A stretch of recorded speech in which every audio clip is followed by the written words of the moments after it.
Combien de villes, de villages ne voient plus passer les trains?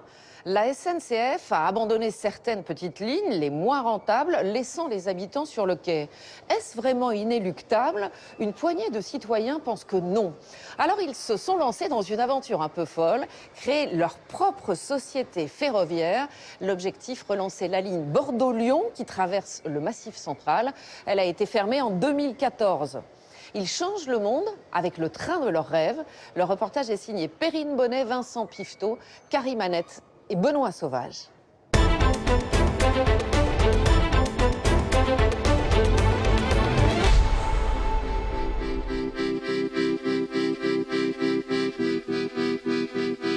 C'est un projet lancé par quelques citoyens, lassés de voir ces voies de chemin de fer gagnées par la rouille.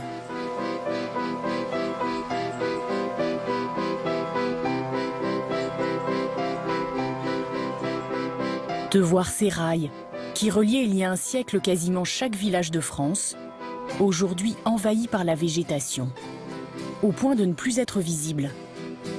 Comme cette ligne en contrebas de cette falaise, qui reliait Cahors à Cap-de-Nac dans le Lot, engloutie, comme les 20 000 kilomètres de petites lignes que la SNCF ne dessert plus.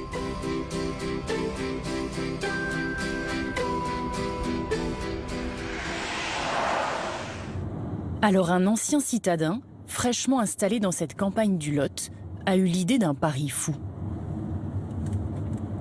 En fait, moi, je suis pas d'ici, hein. Je suis venu un peu par hasard. Et c'est vrai qu'avant d'être ici, je me rendais pas compte à quel point, en fait, ces territoires étaient déconnectés. Déconnectés du réseau ferré. À quel point il n'y avait pas... alors oui, il y a les lignes, mais en fait, il n'y a pas de service. Il n'y a juste pas de service sur ces territoires. Nicolas de Bézieux était ingénieur au ministère de l'Environnement. Il a tout quitté pour devenir directeur général d'une société de trains, pas comme les autres. C'est le train de de chaise. Ah, Dominique, je te reconnais là. Et bonjour. Avec ce groupe de copains, pour la plupart retraités, ils ont créé une sorte de SNCF citoyenne. Une coopérative ferroviaire dans laquelle chaque Français peut prendre des parts. Et alors, voire même... Et ce soir, c'est la fête. Ça y est, ça trinque? non, pas encore. Déjà 2000 personnes ont investi dans le projet. Et au 2000, oui, au on a 2000. passé les 2000 Et sociétaires. à Railcoop et à la vie coopérative. Au 2000, oui, à la coopération. Mal. Nicolas est salarié de la société. Tous les autres ont investi de l'argent et participent aux décisions. Ah, je ne l'ai pas montré. Vous faisiez quoi comme métier? Moi, j'étais conducteur de train à Orléans. Et moi, j'étais ingénieur du son et j'ai monté aussi une entreprise. J'étais gérant d'une entreprise pendant des années. Alors moi, je suis artisan d'art et formateur en sport pleine nature. Et militant associatif. Moi, c'est le côté associatif qui m'a fait rejoindre le projet. Dans le monde associatif, on réfléchissait sur les problèmes de mobilité des jeunes en milieu rural. Les jeunes ici sont en difficulté pour trouver des stages, pour aller accès aux loisirs, accès à la culture. C'est vrai qu'effectivement, si on veut faire sans la voiture, ben on peut pas, tout simplement. Alors que y a une ligne qui passe là à quelques kilomètres, il y a tout un réseau en fait qui est physiquement présent. Et pourtant on peut pas l'utiliser, quoi. On est plein de citoyens qui ont envie de remettre le ferroviaire au goût du jour. Du coup, on va le faire ensemble. Et on va le faire pour pouvoir le faire ensemble dans une structure solide, qui est une entreprise. Et ben, on va monter une coopérative. Je me rappelle de ce débat, est-ce qu'on commence petit ou est-ce qu'on commence grand? C'est vrai qu'on s'est dit banco, quoi. Tant qu'à faire, si on veut que ça marche, il faut taper fort. Il faut y aller. Et ils ont tapé fort, en effet.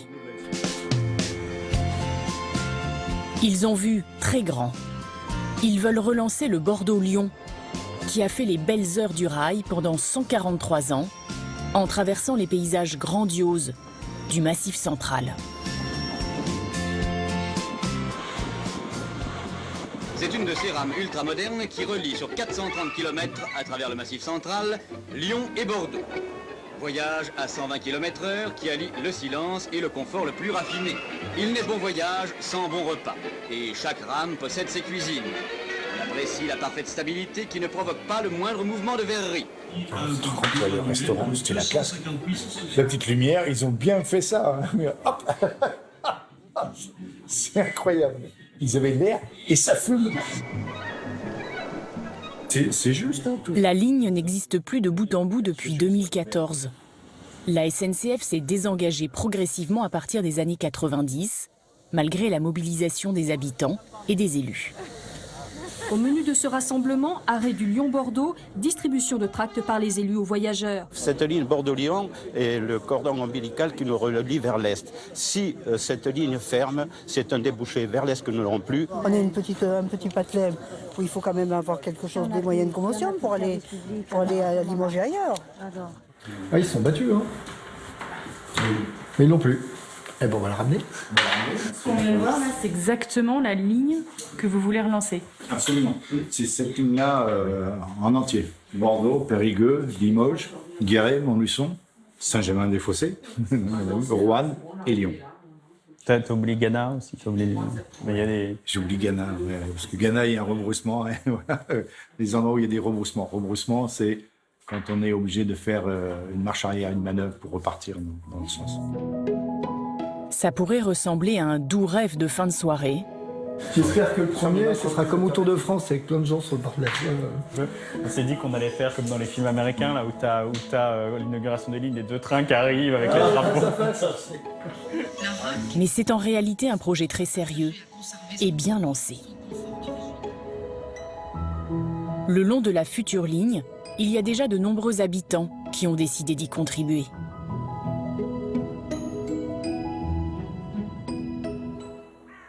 Comme Marie-Christine, retraitée dans la Creuse. Ce matin-là, elle a dû se lever très tôt pour espérer arriver avant la nuit à sa destination. Elle a tout simplement décidé de rendre visite à son fils, qui habite à 300 km, à Lyon. Alors le plus simple, c'est d'y aller en voiture, mais c'est pas le plus écologique. Et puis c'est plus de fatigue que de prendre le train. Moi j'aime bien le train, donc chaque fois que je peux, je prends le train. Pour rattraper son train, il faut déjà que Marie-Christine trouve une gare. Celle de son village, Bona, a fermé depuis longtemps.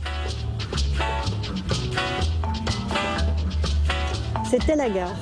C'est aujourd'hui un magasin, c'est ça? Qui est un magasin. La gare de la commune suivante a été transformée en habitation. Et sur le magnifique ouvrage du viaduc du Glénic, plus aucun train ne circule depuis 1952. Le train pour Lyon, elle doit donc le prendre à Guéret, à 25 km de chez elle. Votre aventure ferroviaire démarre ici. Voilà. Enfin ça, c'est ce qui était prévu.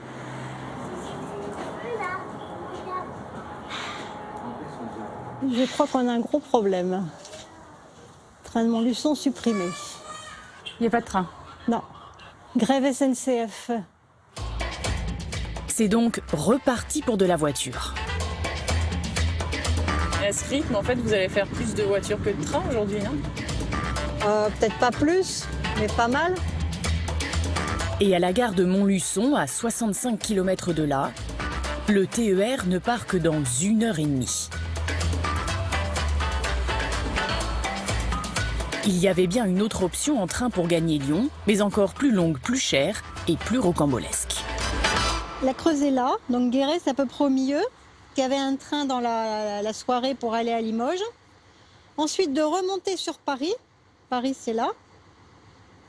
Et de là, on repart à Lyon. Et c'est une stupidité. Ça n'a aucun sens d'aller à Paris pour aller à Lyon quand on habite ici. Mesdames, Messieurs, le départ de notre TER. Alors l'idée de voir rouvrir une ligne Bordeaux-Lyon directe l'a convaincue d'investir dans le projet Railcoop. Très simple, hein. J'ai souscrit en ligne. Hein. Elle a acheté une part de la société, 100 €. C'est un projet qui me plaît, je dirais, parce qu'il y a une convergence avec mes propres opinions. Parce que c'est un projet citoyen, c'est ça qui... C'est un projet citoyen qui a l'air d'être respectueux de l'environnement. Il ne faut pas oublier qu'une tonne transportée par le ferroviaire demande 12 fois moins d'énergie que si c'est transporté par la route. Pour vous, c'est l'avenir, ce mode de transport? Pour moi, c'est l'avenir. Après un dernier changement et 6h30 de trajet, Marie-Christine arrive à Lyon. Elle pourrait mettre 2 fois moins de temps si le projet aboutit. Et 6 mois après son lancement, c'est plutôt bien parti. Railcoop a déjà un nom, des locaux, un logo. Ça va? Et des contributeurs comme Marie-Christine de plus en plus nombreux. On va faire le point sur les sociétaires. Ouais, j'ai ajouté là, les souscriptions de la journée. Chaque citoyen qui prend une part peut aussi donner son avis. On les appelle des sociétaires. C'est qui tous ces sociétaires qui investissent alors? Ça, on peut le dire, on l'a fait par département. Du coup, là où on en a le plus, on en a beaucoup en Gironde, on en a beaucoup dans le Rhône, à Paris, on en a beaucoup aussi.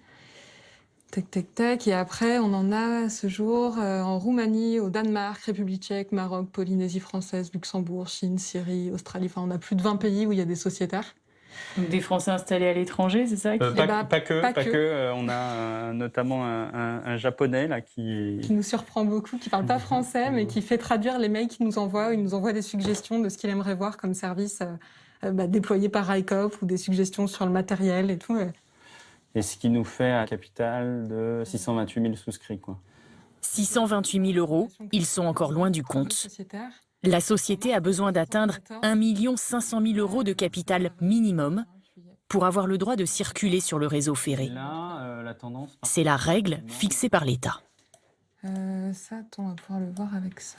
Ça reste une tension, en fait. Parce que tant qu'on n'a pas atteint le capital social, on ne peut pas être entreprise ferroviaire, quoi, pleinement. Donc, oui.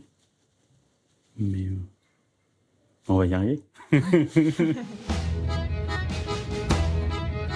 Il faut trouver de l'argent et des trains à faire rouler aussi.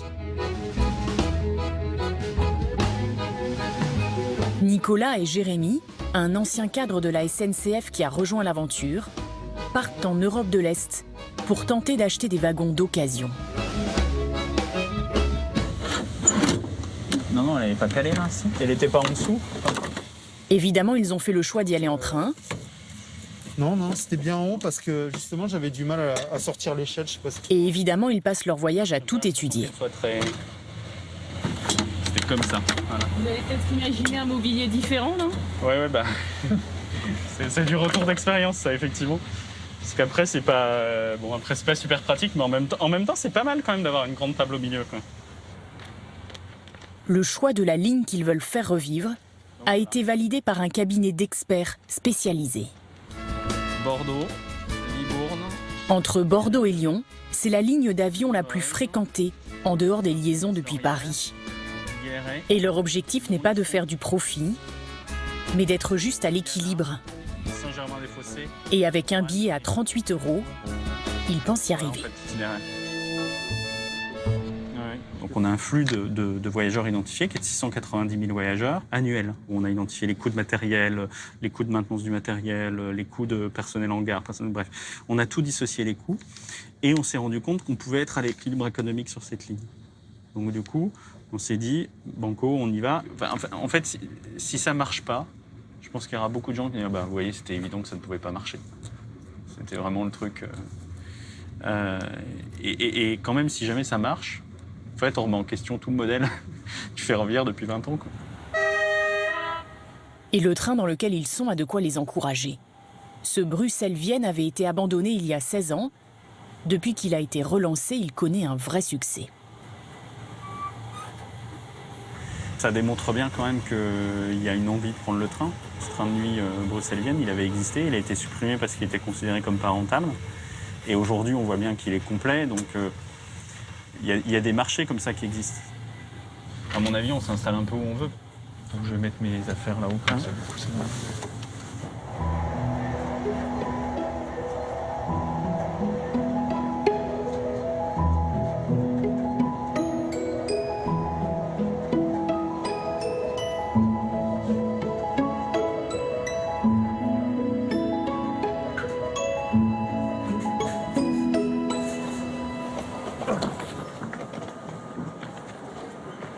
Hop. On y est. Ça y est. Vous avez passé combien de temps alors dans le train? Alors dans ce train, on a passé 12 heures. Vous savez qu'en prenant l'avion, ça ne vous aurait pris que 2 heures? Ah oui, bien sûr, bien sûr. En 2 heures, on serait arrivé à Vienne. On aurait eu un impact écologique un peu plus fort. Et en fait, on a mis quand même 12 heures, mais sur les 12 heures, on a dormi 8 heures, quoi. Puis, si on avait dû venir à cette heure-ci en avion, ça veut dire qu'on aurait dû se lever peut-être à, 4 heures du matin pour aller prendre notre avion, passer les contrôles de sécurité. C'est quand même... Et on arrive en centre-ville. Et là, on arrive en centre-ville, on est tranquille.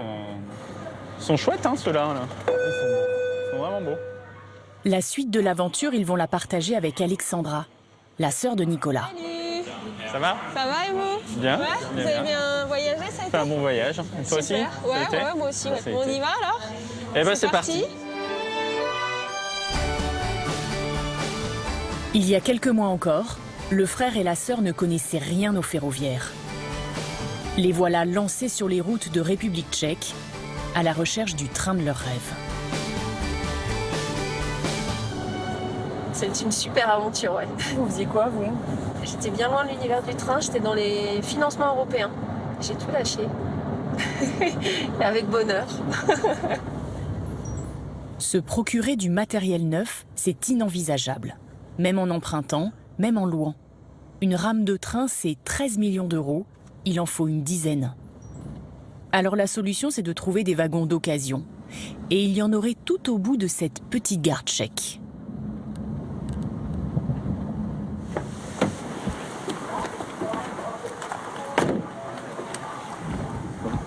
Bonjour Georges. Bonjour, vous allez bien? Ça va. L'usine, où sont stockées les voitures est à 1 kilomètre d'ici. Georges Voronov est un Belge spécialisé dans la chasse aux vieux trains. Et le lot qu'il a repéré cette fois est bien caché. Voilà, la première voiture de la série, vous la percevez là entre les arbres. Ouais. Au beau milieu d'une forêt. C'est vrai que là, on est... Ça n'a pas circulé depuis quand, Georges? Depuis 2014. Ils voulaient des wagons d'occasion. Ils vont visiter un train fantôme.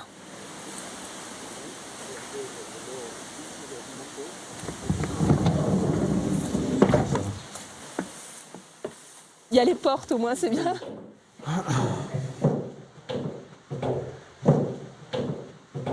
Les vitres cassées là.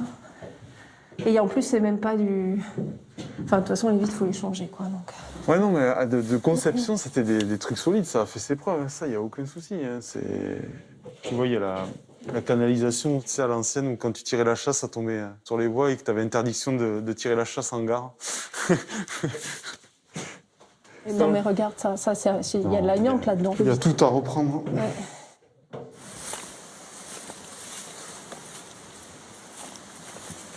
Hop.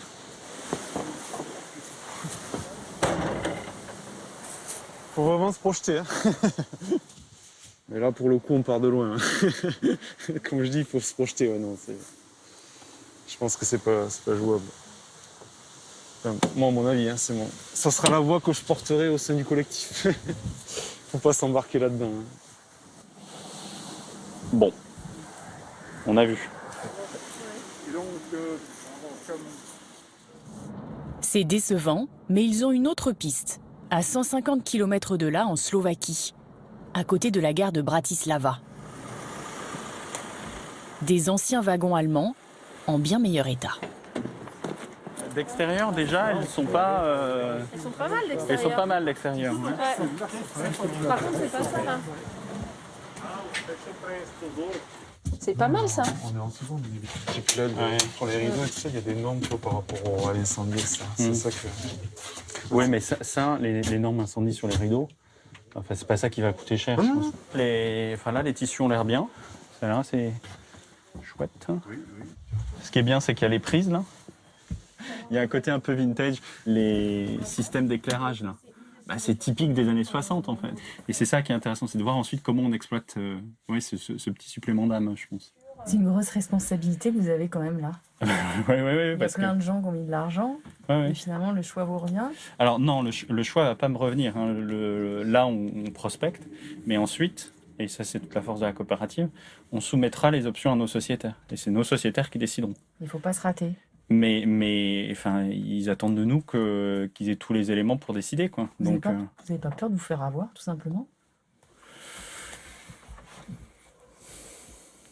non, je pense pas, parce que, en fait, le ferroviaire, c'est quand même un petit milieu. On n'est pas là parce qu'à un moment donné, on s'est dit, tiens, on a vu une annonce sur Le Bon Coin en disant qu'il y avait des voitures en Slovaquie, et c'est-à-dire non. Après, je dirais, il y a toujours une prise de risque. Quand on est sur du matériel neuf, à la limite, on se retourne vers le fabricant. Quand on est sur du matériel ancien, c'est un peu plus compliqué. Il faudra revenir avec un expert pour vérifier si les wagons peuvent circuler en France. Mais c'est une piste sérieuse, qui pourrait coller avec leur futur budget, qu'ils estiment à 5 millions d'euros. Well, thank you very much. Globally, we are surprised. Definitely, we are interested. Railcoop a peut-être un train à acheter, mais n'a pas encore l'argent pour le payer. Alors il faut partir chercher de plus gros investisseurs. Alexandra et Nicolas doivent convaincre les régions, les départements et ces petites villes qui ont été rayées de la carte du réseau ferroviaire année après année. À gauche, le maillage en 1930, à droite celui de 2014.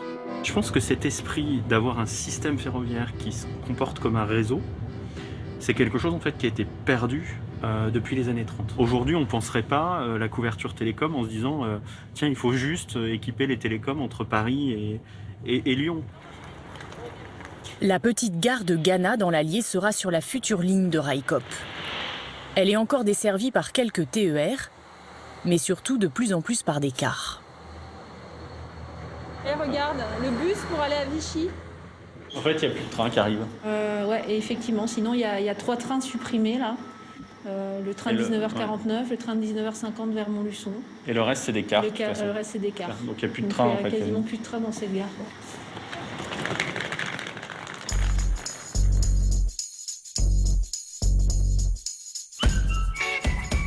Alors le lendemain, l'opération séduction ne va pas être trop compliquée à mener.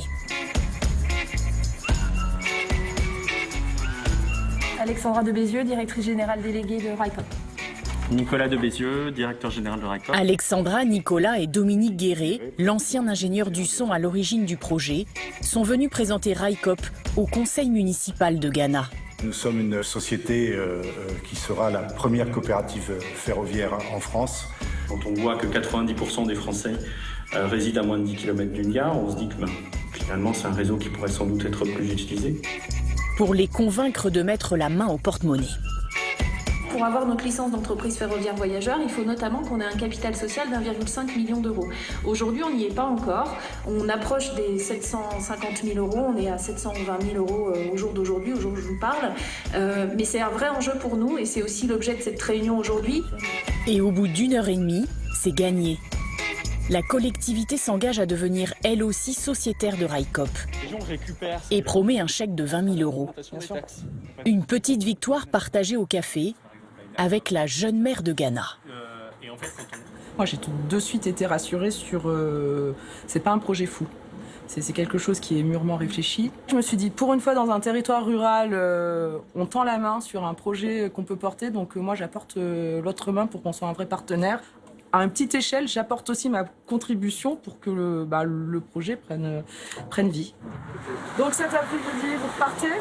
Oui, on va à Vichy, on va voir Vichy Communauté et on va voir la messe de Saint-Germain-des-Fossés. Très bien. Monsieur le Président, à bientôt. Au revoir, Madame la maire. Merci, au revoir. Depuis, ils ont réussi à convaincre Vichy, Montluçon, Libourne, le département de la Creuse et attendent encore d'autres investissements. Là, on en est au tout début. Hein. On a franchi des belles étapes, mais il y a encore beaucoup de choses à franchir. Si ça ne fonctionne pas, concrètement, ça aurait quoi comme conséquence pour vous? Ça va marcher, en fait. Il n'y a pas de doute. Parce qu'on répond, je pense, à des besoins profonds. Quand on a lancé l'idée, on était une dizaine de personnes dans un petit village. 6 mois après, on est 2000. C'est pas rien. Ça va marcher. Si tout se déroule comme prévu, les nouveaux trains Bordeaux-Lyon circuleront en juin 2022. Et Railcoop deviendra la première société ferroviaire citoyenne de France.